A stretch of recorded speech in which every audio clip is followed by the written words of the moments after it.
morning, YouTube.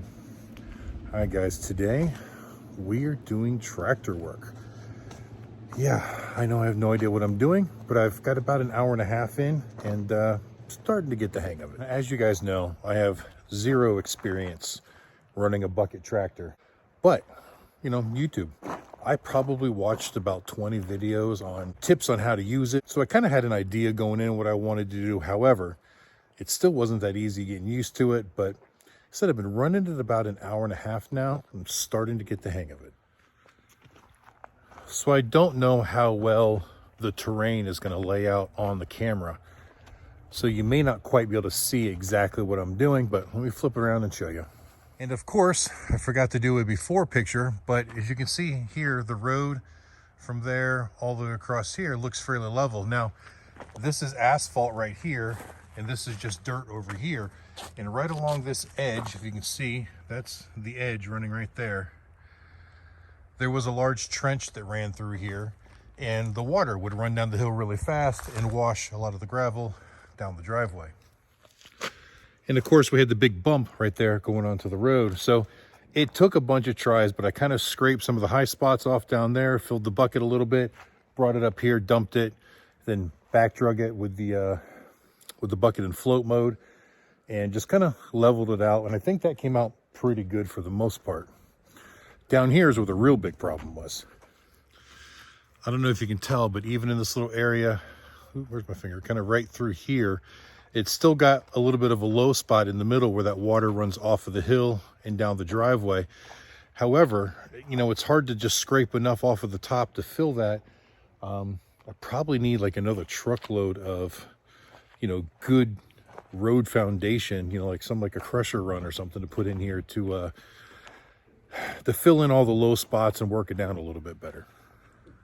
So here, just past the gate, is where the real problem was. And you can see all up in this area right through here, I've got it fairly leveled out now. I got a couple little piles I need to knock down. But the real problem is the ground level over here is higher. This way over here is kind of where a runoff goes down to these ponds that are there. Unfortunately, through this area, the road was pitched the wrong way, so it would puddle a lot of water over here on this edge instead of running off into the low side. And then with the water just sitting there, as we drive the cars through, we're just splashing it and we're just ruining the road. I've had it re-graveled before where they just come out and drop gravel. But the problem with that is the gravel sits in the hole and we can level it and it feels good to drive on, but the hole is still there and the water runs through the gravel, still sits in the hole, creates a puddle, softens the dirt underneath it. And then when you drive through, you just beat the gravel down into the road. And before you know it, you've got a mud puddle there again. So what I'm really trying to do is redistribute the high side of the dirt from over here. So I'm trying to cut a layer off and move it over here to give it somewhat of a pitch to get a better runoff. Again, I am not a tractor operator. It's my first time ever trying to use a loader, ever trying to grade a road in my life. You know, I probably started running farm equipment when I was a kid, you know, early teens, helping my grandfather up on the farm in upstate New York. But it was all agricultural type stuff. Like I never built a road, but I've run bush hogs behind tractors. We've run, you know, hay wagons, balers, and even planters for like planting fields and so on and so forth. But I've never done this kind of work with a tractor before. So going to be a little bit of a learning curve. But guys, I'm a driver. Give me the right amount of time in the seat and I can drive just about anything I've ever been asked to. It's just kind of in my blood. Motorcycles, tractors, semi-trucks, it doesn't matter. Once I learn how it works, I'll probably be fine. Not that I'm going to compete with any professionals out there, but I'll be able to maintain my property with it. Now, as the water runs down the hill, I can see it's right here as it comes through the gate. It's a little bit of a low spot. Then right here, it kind of still goes a little bit high, but the whole road goes high. So if I can actually divert the water from there about the gate to go off that direction, I might stop a lot of the water from coming down here into this area.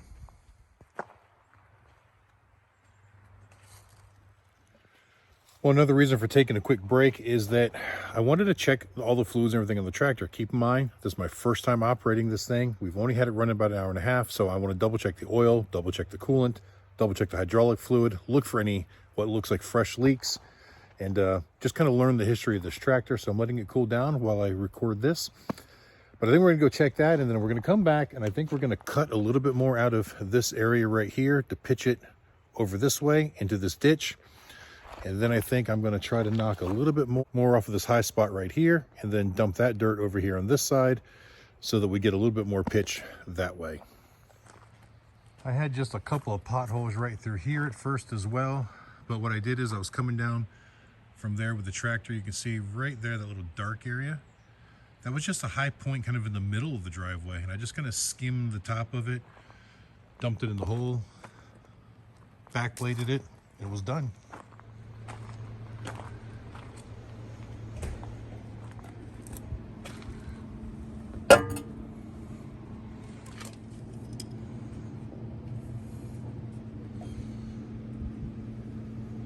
Well, as you can see, the oil looked pretty good. It was still topped off right where I put it the other day.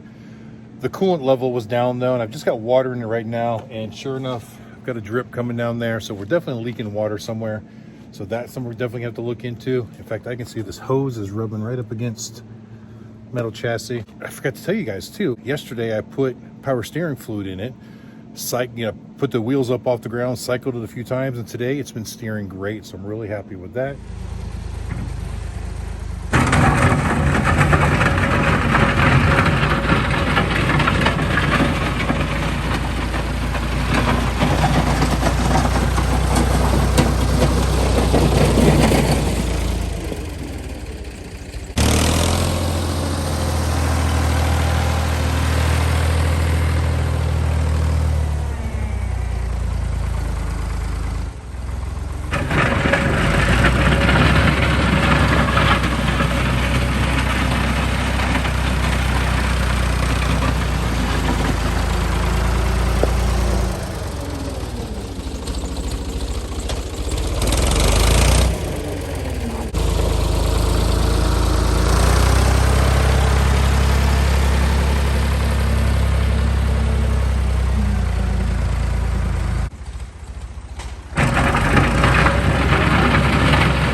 Well, I think that's a little bit better. We won't know for sure if it's going to work out the way I want it to until it rains, but this right here is significantly higher than what it was. So I'm hoping that with the water come down the hill, we'll get it to go where we want. All right, so now we're gonna go back up into the yard. I got a spot up there that I like to try to level out and fill. Hopefully that'll stop a mud hole that we've got going on up there.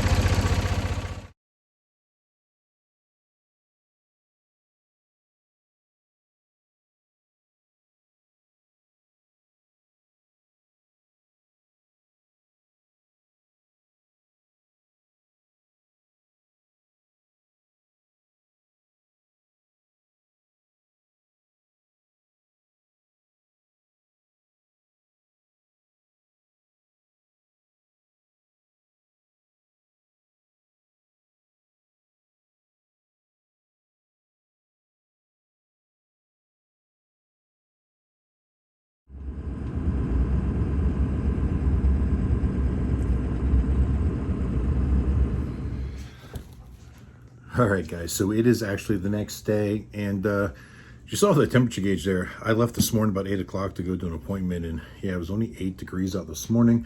It's about 2:30 in the afternoon now, and it's warmed up to 11 degrees. So we're not doing much outside. In fact, I tried to get the tractor to start a couple hours ago, and it was a no-go. It didn't want to fire up, and I could just hear that I was starting to run the battery down, so I decided that it could take the day off, and I've got plenty of other stuff to do. However, before we close this video, I was going to go over a couple more things about the tractor because I did find some information on tractor data, and there's actually 3 or 4 different websites that pretty much have all the same information. You know, the years in this tractor is only from 1965 to 1975, so it's actually a lot older than I thought it was. I was thinking it was the late 70s to early 80s. Now, I haven't actually run the actual number to find out exactly what year it is, but it's definitely older than I thought it was going to be.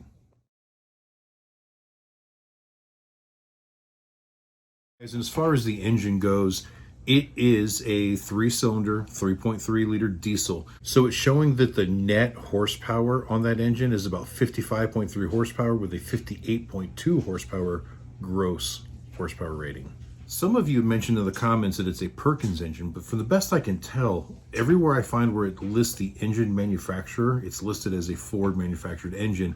So if you're one of those that said it was a Perkins, show me what information you have on that, just because I'm a little bit curious. I did mention that it does have the power steering, and I put some fluid in the pump, and the power steering seems to be working very, very well now. As far as the transmissions go, there were like 3 or 4 different model transmissions, and this one is actually what's considered the 4-speed shuttle transmission, or a power shuttle, actually, is I think the way they refer to it. So it does have 4 speeds, forward and reverse, and then there's a selector on the dash to put it into forward or reverse. So you choose your gear down on top of the transmission, and then you've got a neutral, forward, and reverse just left of the steering column. And apparently there's a torque converter in there. There was no clutch on the unit whatsoever, so you just kind of drop it into whichever gear, which is come in handy when you're, kind of scooping into something and then you need to back up. Just kind of hit the brake, drop it into reverse, hit the throttle again, and go. So there isn't a whole bunch of shifting trying to find reverse each time, which is kind of nice. Anyway, short of boring you with all of the specifications, it's also listing all of the different fluids and its capacities, tire sizes, wheelbase, weight. It even gives me part numbers and model numbers for the excavator unit that we can put onto the back. So hopefully one of these days I can find one of those. And if any of you have a lead on one, please let me know. Don't know to be in the budget to buy right now unless it's just the right price at the right time. However, I have looked around and trying to buy one of these tractors with the excavator unit. Some of them are going up to well over $10,000. Even the cheaper ones are $5,000 to $7,000. The cheapest one I found on the internet so far was only $400, but it was a non-working model. I guess the engine was blown up or something that was wrong, and it was all rusted out. It was pretty bad, so it was mostly just like a parts unit. But even something like that, it had the excavator unit on it. I would have loved to, grabbed a hold of something like that. So anyway, we are going to have to fix a few leaks and fine-tune a few things, but all in all, I think this is going to be a very good tractor to have. After about 15 or 20 minutes of actually operating the tractor, I felt very comfortable with the tractor and understood how to use it. However, how to put it to proper use, there's definitely some technique there that I've still got to learn. Like I said, I've watched a bunch of YouTube videos on how to, grade with a bucket and so on and so forth. But it's one of those things that, I can watch it all day long and go, oh, that looks easy. doing it is a whole nother thing, and there's going to take a little bit of a muscle memory and some practice and learning how to do it in specific applications. What's really tricky with what we're doing here is, my road coming in is already packed. It's already hard. It's not loose dirt. I'm not just scooping dirt, carrying it, dumping it, and trying to level it off. What probably would have worked better in this particular job would have been a box blade, but I don't have one of those yet, but I do aim to get one in the near future. I do have a scraper blade that I used on the other tractor. However, I didn't realize that I bought it used and I didn't catch it. The main stem, it was bent pretty good, so I cannot get it level. It would be great for, digging side ditches, but I cannot actually get it level. So not much use there on that one. All right, well, I think that's going to be it for this video. I'm going to try to get this one edited and get it out to you guys tonight. And then because it's so cold, I decided I don't want to do anything else outside today. I've got more editing to do on videos from Sturgis that I have not released yet. So I'm going to try to work on that some and see if I can get those out to you in the next few days or week or so, something like that. So, guys, thank you for watching. I hope you enjoyed the videos. And until the next time I see you, keep those engines running. Very shagadelic.